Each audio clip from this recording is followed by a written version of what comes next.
I think as a Black person who grew up in America, in general, in this community specifically, there is a transformation that you go through from being a cute little Black kid to being seen as someone who was a threat. I think, there are a lot of things that unfortunately kind of come with being a Muslim person of color. Getting pulled over at the airport is a very regular thing, especially when I'm with my dad.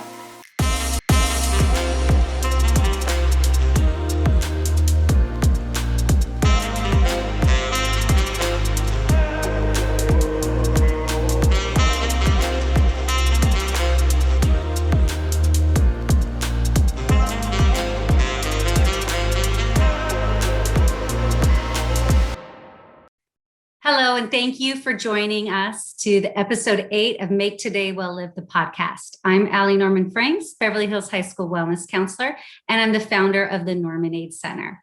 Today, we are featuring 3 guests, all Normans, Rich Waters, Dr. Rachel Marks, and Alia Maratosh. They will share their personal experiences that they have had with discrimination. We recognize that our guests do not represent all of our marginalized Normans, but their stories teach us about allyship and can help strengthen our community. Our guests will be interviewed by peer counselors Simone Medizadeh and Kate Lewis. I'm a senior and also a peer counselor at Beverly. Thank you so much, Mr. Waters, Alia, and Rachel for being here. Can you guys just start off by telling us about yourselves, please? Absolutely. Well, first of all, let me thank you for having me. It's an honor to be here and talk about these really important things. My name is Rich Waters, and I was actually a middle school student at El Rodeo. I graduated and went to Beverly Hills High School. I graduated in 1985. At some point or another, I came back to the district where I worked as a playground aide, a classroom assistant, a security guard at Beverly, a coach at Beverly. I left and went to LA Unified, and I came back after a number of years where I taught math at El Rodeo for about 10 years or so. And I have been an assistant principal at the district at Hawthorne and Beverly Vista twice for the last 10 or 11 years. Very nice. Alia, do you want to go next? Yeah, sure. My name is Alia Maratosh. I'm a senior at Beverly right now. I think it's also important to mention that I am a Muslim student. I am involved in a lot of extracurriculars. I play soccer with Mrs. Norman Frank's husband as my coach. I'm also involved in the journalism program, and yeah. Very nice. And Rachel? Hi, I am Dr. Rachel Marks. I'm a licensed clinical psychologist. I practice outpatient mental health therapy in my private practice here in Los Angeles, California, and I specialize in working with the LGBTQ community. That includes adolescents, adults, parents, and their families when they have any questions or issues related to their coming out or transitioning process. That is one of the things I love to help people with.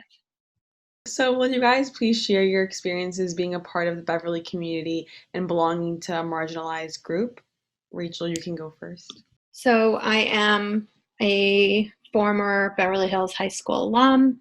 I am a parent in the community, have a child who goes to Horseman, and my wife is also a teacher in the district. So I have a lot invested in LGBTQ education, mental health, and making sure that the kids that go through K-12 at Beverly are getting equal and the best services they can have.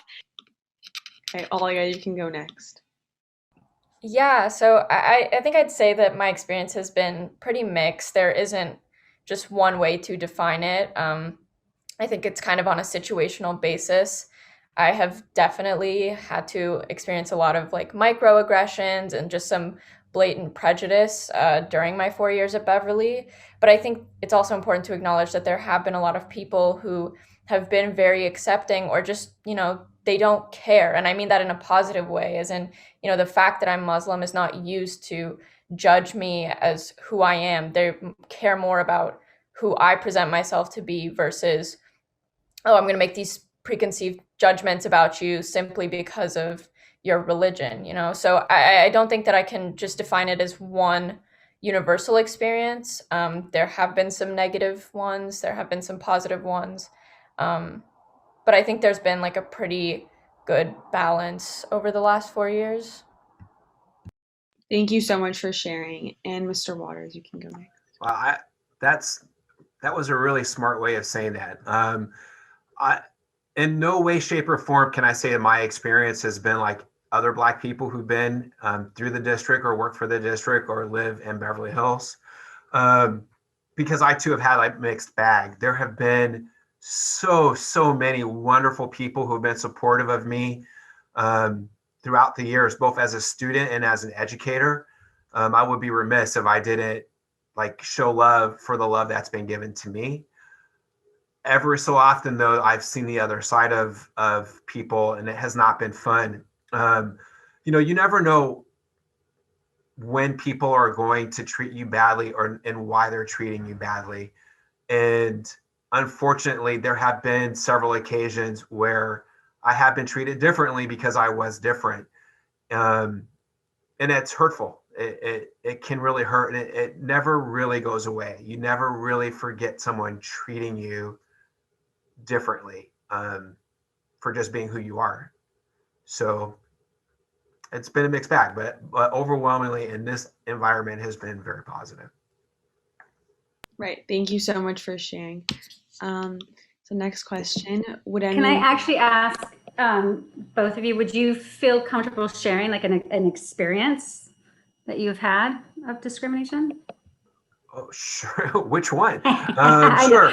No, I don't let my levity, like I live by the motto, either you're laughing or you're crying. So I'm going to talk about some serious things and I'll be smiling, but just because if not, then I would just be in a puddle of weeping mess that no one needs to see ever. When I was a junior at Beverly, this was probably one of the most overt and the first times.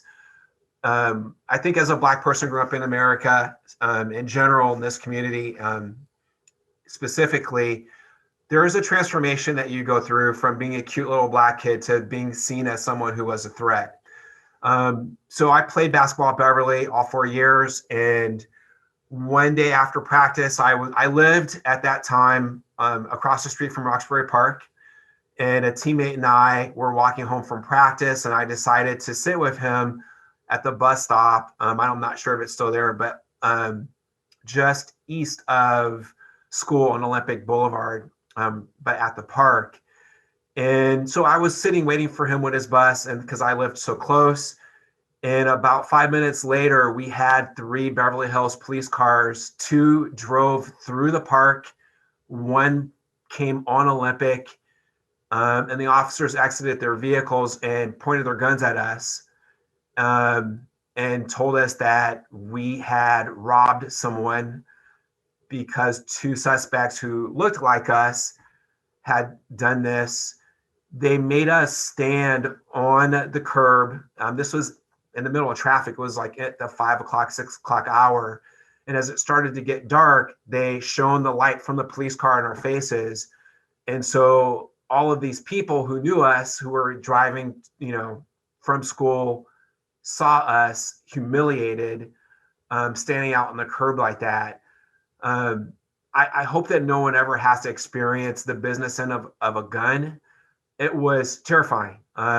It was one of those moments where if you made the right move, I probably wouldn't be here in this moment to have this conversation with you. I think that was the first time I had ever experienced anything like that in such an overt fashion. And again, just something you'll never forget.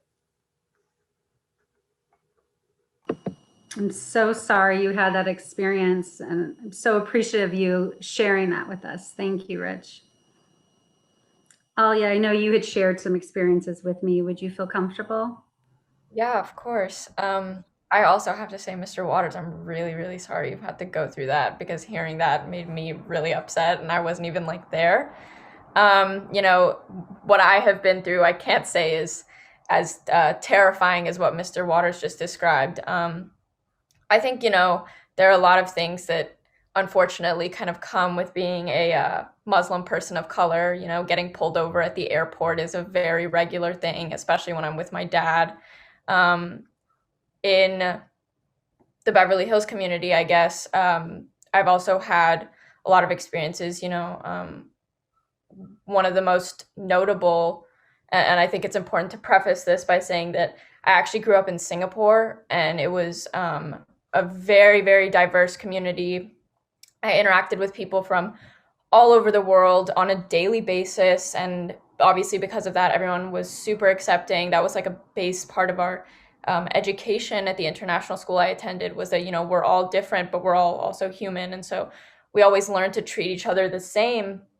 When I moved back to Beverly Hills, my first day of school was 7th grade. And I had never really been exposed to any form of prejudice, just because of the environment that I grew up in. And not even like halfway through my first day of school back in Los Angeles, you know, it's not even like on the other side of the country. I mean, at this point, it was the other side of the world.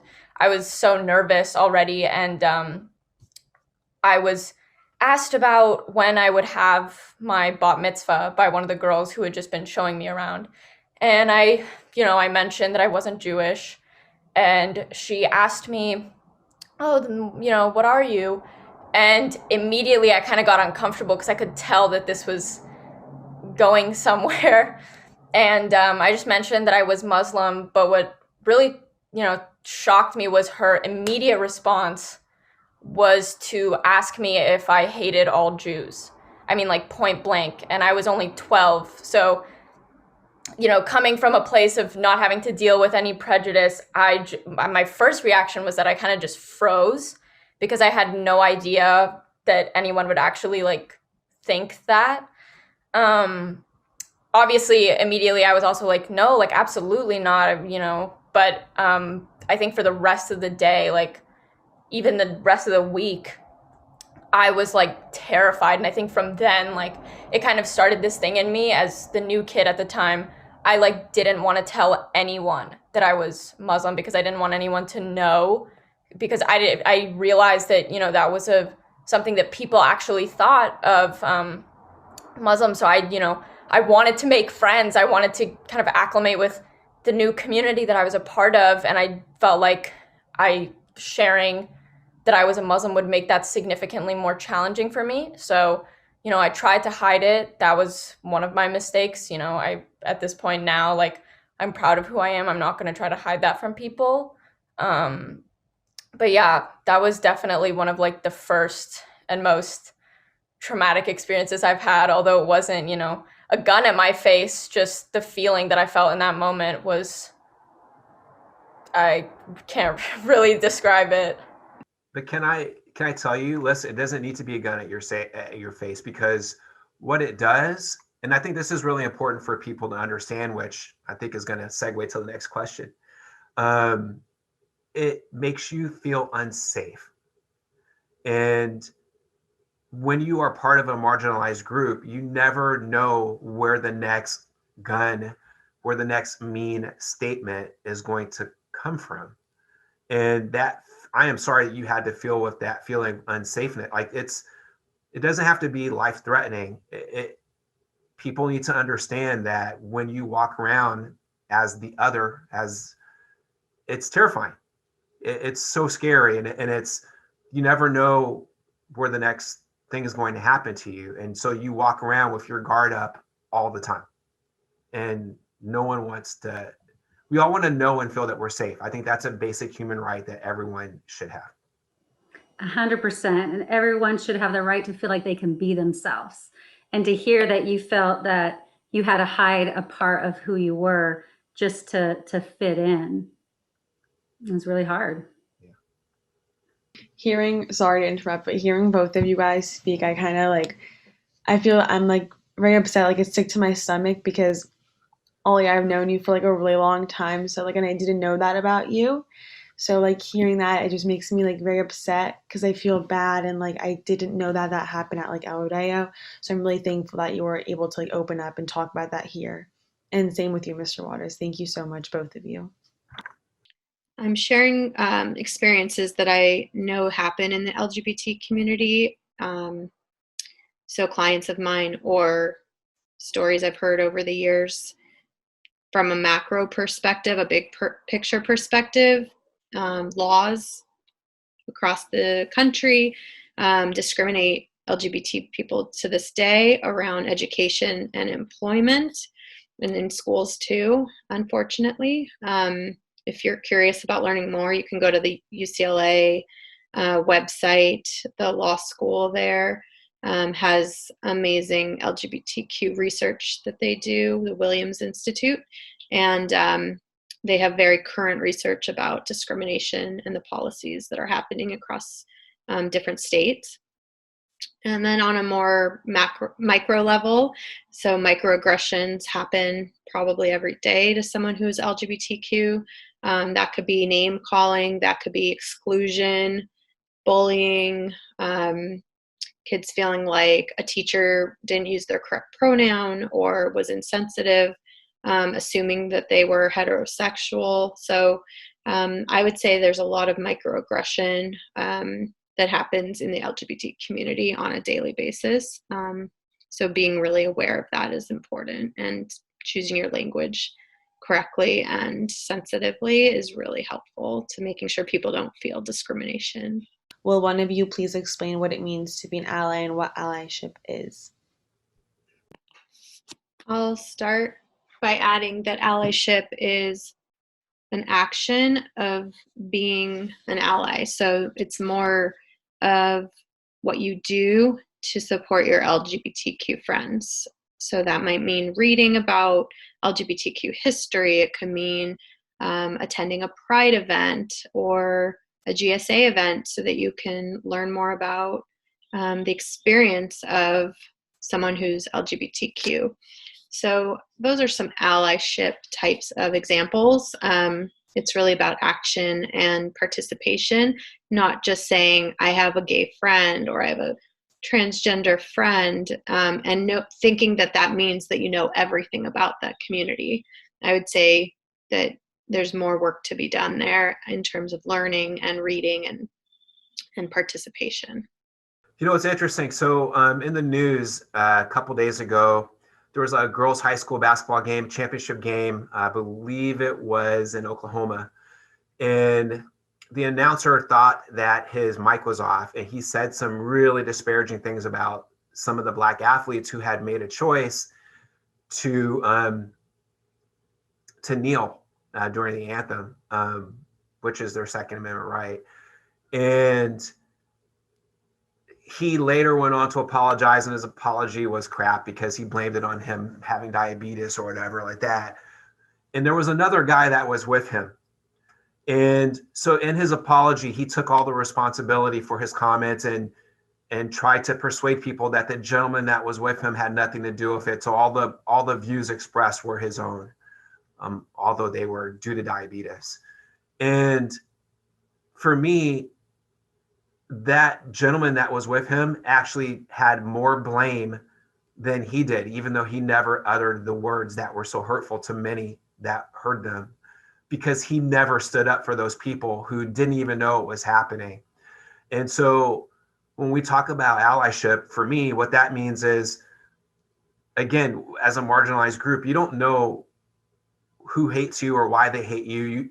And when one person says something, and there are other people present, if they don't say anything, it's really easy for the victim, the target, to assume that all those who are present feel the exact same way. And so I know that it's hard to be an upstander, but in those moments, that's what we, the marginalized people, need the most, for someone to take a stand and say, what you're saying is not only wrong, but it's incorrect. Check yourself. And then maybe take that person out of that situation, because it's terrifying to be in that moment. I think, Rich, Mr. Waters, what you just shared is not just being an ally, but the allyship piece, the action piece, right? Of being there for someone, but taking a stand, putting yourself in your shoes and standing up. And I think that's what is so important. Agreed with what Miss Frank said, 100%, and it kind of segues into our next question. So, what would you all want or hope for from an ally? How can someone be a thoughtful and effective ally? Rachel, you can go first.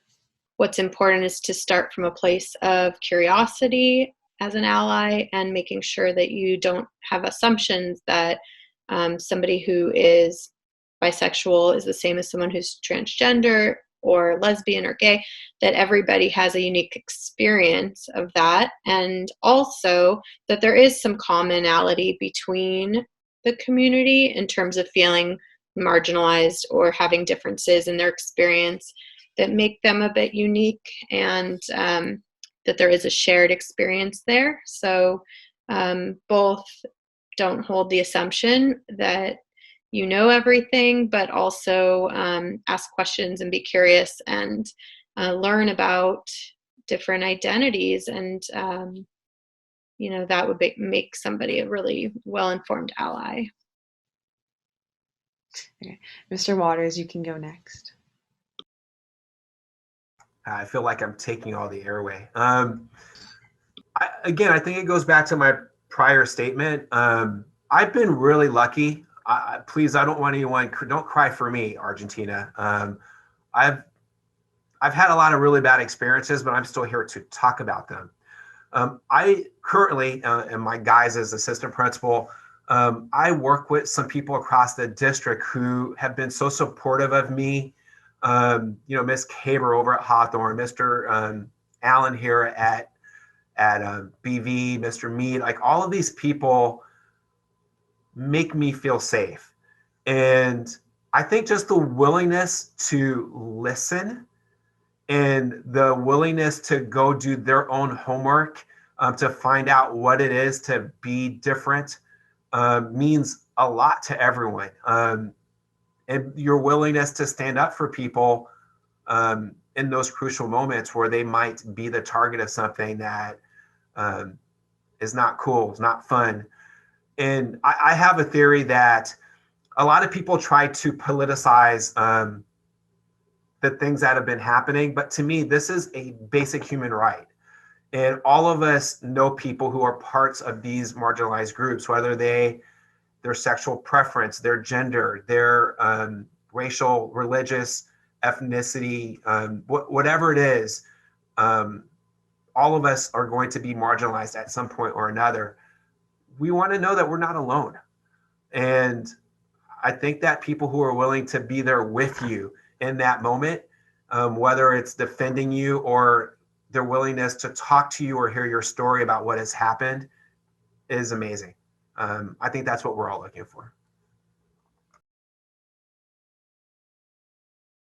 Right, I 100% agree with you, and thank you so much again for sharing that. Alia, you can go next. Yeah, I mean, I think Mr. Waters phrased it perfectly. I think the biggest two things for me personally, one is, like we discussed earlier, is standing up for people. There have been so many situations where something has happened and I myself have been too scared to speak up for myself. And in those moments, what I really needed was someone who wasn't a marginalized person to speak up for me, because I think then I would have felt, like Mr. Waters touched upon earlier, safer, and I would have felt more comfortable to maybe say something myself. That has definitely been a huge thing. And again, one thing that I was thinking about earlier was just the importance of listening. Even if you are the person who says something problematic, and I think it's important to make sure that people know that you could say something problematic and not intend for it to be hurtful. I think a lot of us understand that, some things that you say or you do may just come from the lack of being educated. I think that's why what I was mentioning earlier that happened to me in 7th grade, I just think my peer didn't know any better. I don't think that she intentionally meant to hurt me, So I think that listening aspect, not just listening to your friends who are marginalized against, but like if you say something that hurts someone else, don't immediately get defensive when that person actually has the courage to call you out. Because I know that I've been in situations where even to my closer friends, having to tell them that what they said could be hurtful is scary. I don't want to be the one that's like hey, maybe you shouldn't say this. And then they're like, well, it's just you being too sensitive, you know? Thankfully, my friends didn't react like that, but that's definitely a fear that I have in the back of my head. So I think being an active listener and being willing to learn is huge, because when you're like, oh, I'm sorry, I made a mistake, let me better educate myself and take those steps on my own. I don't think that the whole burden should fall upon marginalized groups to, you know, get everyone to, hey, let me educate you, let me tell you why this is wrong. You know, that's great, and I do that. I know a lot of people who do that, and it's definitely important. But, you know, as someone who may do something or say something insensitive, you should be like, if someone tells you that it hurt them, you should say, I'm sorry, I'm going to take initiative, and I'm going to go, you know, learn why that was wrong and take the steps to fix that kind of behavior. So again, you know, I think that listening and being willing to educate and correct yourself is a huge part of being an ally. Alia and Rachel. I'm Kate Lewis. I'm a junior and a peer counselor at Beverly, and I think what all three of you have been talking about is really, really important, of creating that allyship and being an ally for people and learning and relearning, as Ms. Norman was mentioning. I think that's all really important. And I know for me, it's really important to create a safe, inclusive, and comfortable school. So how do you think we can create a culture of allyship at Beverly? What actions should we take to get there? Touched upon a lot of that already, but one of the biggest things that you know, I used to hear this a lot. I always have this ingrained in my head, because when I was learning to ride a bike, there were always these posters about, if you see a crime, like, see something, say something. And I think that permeates into our everyday life here in terms of being an ally. Is if you see something, say something. There are so many cases where, like, for me, moments of like prejudice that I've experienced is because there's a group and it's so obvious that someone there is uncomfortable with it, but they don't say anything. And so because they don't say anything, like myself or someone else who's been targeted will feel very hurt. I know that it's not easy to speak up, trust me. But I think especially as someone who isn't a part of a marginalized group, you have that extra power. You're not the target in that case. So obviously, if that person has a confidence, if they're the target to speak up, it makes sense. You are targeting them. They are getting hurt. So if they have that courage, which is hard to get, if I'm being honest, for them to speak up, it makes sense. But if you're part of that group, or you just even witness them targeting someone else, saying something may even have more power than the person that is being targeted. I think it's really important. You know, I've walked by like the locker room, you know, to go to soccer practice, and I've overheard, like, in the boys' locker room, people yelling like Allahu Akbar and like pretending to make explosion noises while I'm like trying to get to soccer practice. And just like little things like that hurt me so much. I don't know, maybe there was someone in there who thought, hey, that wasn't really funny, but they didn't say anything, you know, even after. So I think little things like that, even if someone says something insensitive, even if that's been said, but then afterwards you hear someone stand up for you or stand against what is being said, that goes just as far for someone like me, at least. I don't want to speak on behalf of everyone, but I know for me, like, even hearing someone speak up for me after something hurtful has been said will make me feel a lot better. So I think it's just important to make sure that you're speaking up for people who are being targeted. That's definitely huge for me. I'm not at Beverly anymore, so I can't really speak about what's going on there anymore. I miss working there, though. It was a lot of fun when I was there. I will say this, though. Being here at the middle school and hearing stories much like what Alia just shared with us is this. A lot of really harmful, hurtful things are said in the guise of joking. It's really fascinating to me that when kids and adults joke, it's usually at the expense of other people. And typically it is rooted in insecurities or them trying to make themselves feel better about who they are at the expense of other people. But the reality is it's a lie. The joke is not really a joke. It's a weapon that people are using to hurt others. And so I would challenge the students of Beverly, the students of Beverly Vista, the adults in the community in general, to really do some introspection about their jokes and what is really the purpose of their joke, and is it necessary? And without doing that, they're just going to continue on thinking that everything is fine, and it isn't. I will tell you that I am like the nicest, funnest guy ever, but even I have limits. And I wouldn't want their kid to experience a quarter of the things that I've experienced. Those jokes hurt, and they're not really jokes. So I think it's something for us to really start thinking about. I think that's a really important thing that you mentioned, Mr. Waters, is that a lot of people will get away with it almost just saying, oh, well, it was a joke. It wasn't meaning to be rude, especially as well as you were mentioning, Alia, that those jokes were made. And maybe they were made with malicious intent, but either way, they shouldn't be made at all. So I think if we can bring it to Beverly and bring it as a culture that is not okay, and that we shouldn't stand for that in any way, shape, or form. And I think that's really, really important. How do you think allies can really strengthen our community? Do you think that like when someone else can bring you up, do you think it strengthens our community?